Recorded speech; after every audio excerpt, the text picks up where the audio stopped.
Here we are on the banks of the Nile River in South Sudan, in Juba, the capital. Would you like to introduce yourself? Hi, I'm Nikki. I've been working in South Sudan only for perhaps a year now. Only a year. Yeah, I've previously did 22 years in the British Commando Forces, which gave me my experience to be able to come out here and try and make a success of a conservation startup out here, managing two parks, a game reserve and a national park. And I think it's important to note, the reason I chuckled at only a year of experience, the country is about 13 years old. Yeah, that's right. So you've been working in the country for something like 8% of its history? Oh, I've never thought of it that way. In percentage terms, 1 year out of 13, somebody do the math who's better at math than I am, but I think that's about 8%. Maybe. Your maths is better than mine. Yeah. Okay, anyways, the point is this. We are in this amazing place. How many people, were you surprised, first of all, by the natural beauty here? And you were telling me there's so much ungazetted, meaning it's not even some of the national preserved areas. It hasn't even been fully demarcated or on paper fully preserved. What can you describe what those areas are like? Are they like forest? Yeah, so the areas where I've been involved in are full primary jungle areas. Never been cut down? Never been cut down, and at least at Lantoto National Park, the communities live on the edges, so there's very few footprints actually in the park, apart from the unfortunate poachers. So there's no clash of local communities. There's got to be people living there, but it's not that densely populated. Like some of these primary forests have not been. Yeah, and we don't really know what species are there either.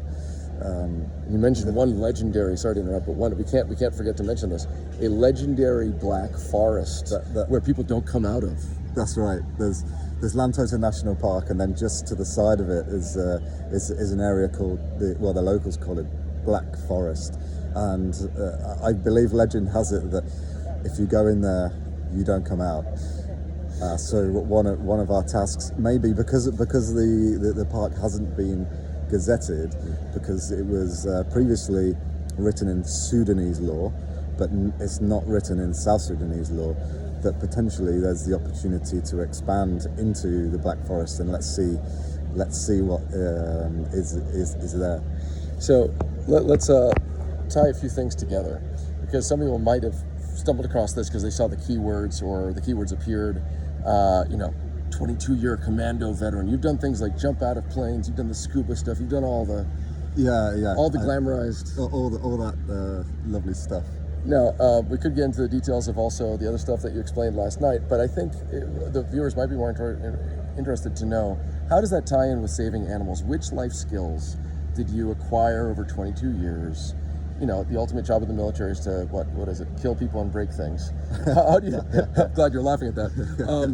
We can agree or disagree about the ultimate strategic goal of that, but that's what militaries do. Now, we were also talking about the amazing things that you learn incidental to all the rest of the work. So how are the skills that you learned in the military actually translating to working at a conservation startup?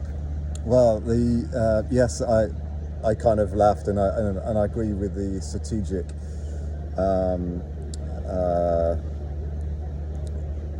reason for ultimate military outcomes, but the military do a lot of capacity building as well, and some of the NGO work cannot happen unless you have a sense of security at least.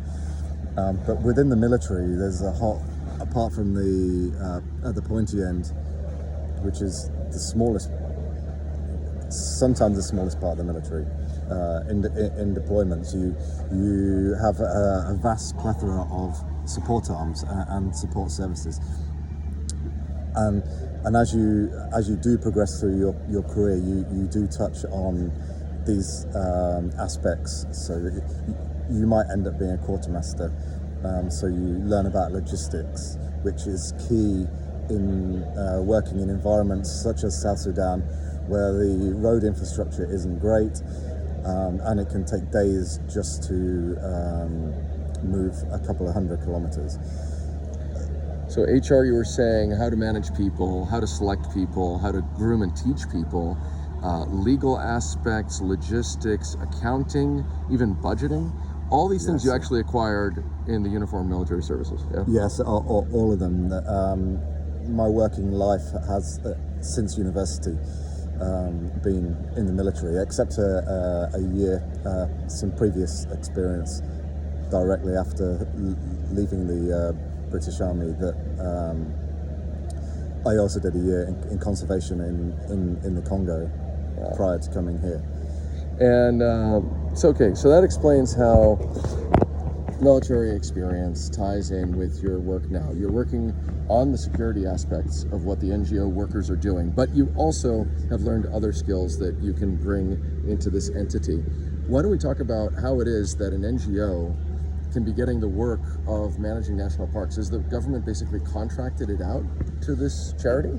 Yes, that's right. And then it's up to the charity, the NGO, to find funding.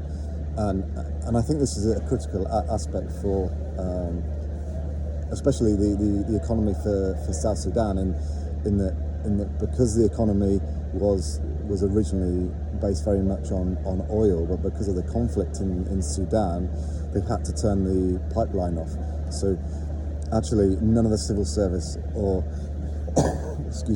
or the police and army, and even the South Sudanese Wildlife Service haven't been paid for 12 months because there is no money, because there is no economy. So if they send out the parks to be managed by an NGO who find funding from government, the EU, private donors, and that kind of thing, it brings more money into the local communities and the economy as a whole. So really quickly, this is a country where, again, people are going unpaid, so NGOs getting contracts fills part of the gap. You said that there are 3 people working for the National Wildlife Service here? Or National Conservation Ministry? You said like 3 people and they have 3 bullets each or something. Oh, no. So we actually have, we down in Lantoto National Park, we have 45 rangers with us. Oh, there are 45. Yeah, there's 45 and their commander. But we only have funding to support 10 of them. So there are our close protection, close security as we move around. But they are poorly armed and they haven't received a great deal of training. The other 35, they are also part of our security, but more of the wider security as we start building the headquarters down there by the border. And a vital question that I wanted to ask about them. Are you guys getting along? And isn't the obvious temptation, if you've been not paid for 12 months, you're living in the forest, you start foraging. You start having to cut some trees down for either shelter or fuel, and bushmeat is probably the cheapest available food. Yes, this is an issue that we have to address, but in the first instance, we need to create a footprint. So we kind of turn a blind eye to this kind of thing because they also cook on charcoal, which is a product of deforestation. They create the charcoal, but it's far better to cook on charcoal. So, but we cannot just go in and say you have to stop what you're doing now because you don't have an alternative. This moment, because there is no alternative. So we have to first we need to create a footprint by building our headquarters, and then we will then become training the rangers, which will be trained in also human rights as well as basic military training. And then they also learn about the wildlife and the reason why for the local communities it's important to protect that. And let's wrap up this way. This is absolutely fascinating. Can we mention the three letters that designate your branch of the forces? Was it SOR or SAR? Was that not supposed to? We have to cut that part probably out? best not. We'll cut that bit out. Oh, damn. All right. So enough to say commando. So we've tied together how a commando is adding value to a conservation startup. We've explained how it is a startup. We should mention the name of it. And do you want to mention the founder's name? Oh yes, of course. The CEO, Chris de Bref. She is a crazy, but yet very well driven Belgian lady who has also got a game reserve in Uganda, and they're called the Njojo Wildlife Foundation. So if people want to search more, they can search for Njojo? Yeah, Njojo, which means elephant in Swahili. And then she's managed to move over, but in South Sudan it's only Njojo Foundation, because in Kidepo Game Reserve we have to also conduct peace building, which then wouldn't lead on to Njojo Wildlife Foundation, because we're doing more than just wildlife here in South Sudan. All right. Any final words? Any advice? General advice for anybody watching this?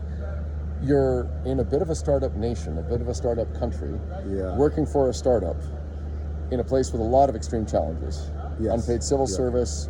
Is unrest pretty much resolved, or is there still some conflict? You mentioned some conflict still. There is conflict all over the place, and whether that is inter-community conflict, if that is conflict against the government, because people are still vying for power. Yes, they're still. That's the best word for it. Vying for power. And then there's also human-wildlife conflict. But I just want to add one thing.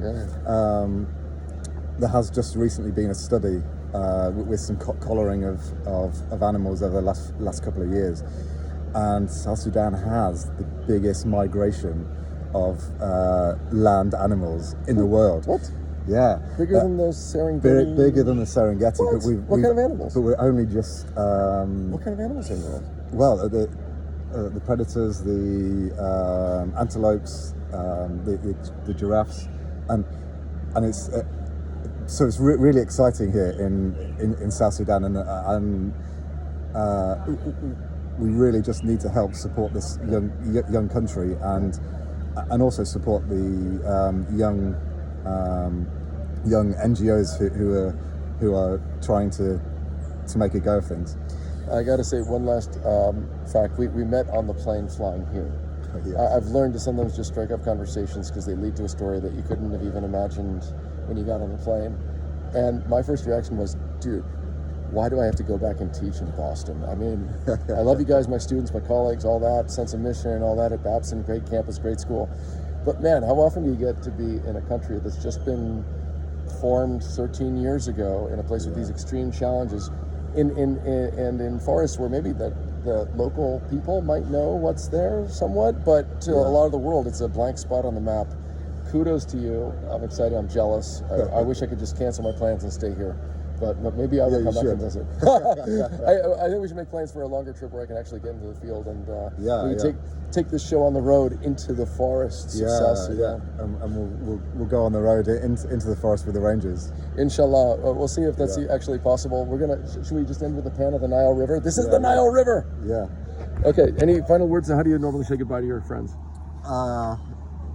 So long. What? So long. So long, okay. I thought it was going to be saying like stay alive or something. Something dramatic, I don't know. So there is some boat traffic, by the way. That is some kind of a transportation cargo vessel. This is the Nile River floating towards Sudan and onward to Egypt and the Mediterranean Sea that way. This way is Uganda. It flows from Uganda, right? The headwaters are in Uganda, I believe. Yeah. So that is Uganda that way. It can be hot and dry here, but along the banks here in the shade here, this amazing place.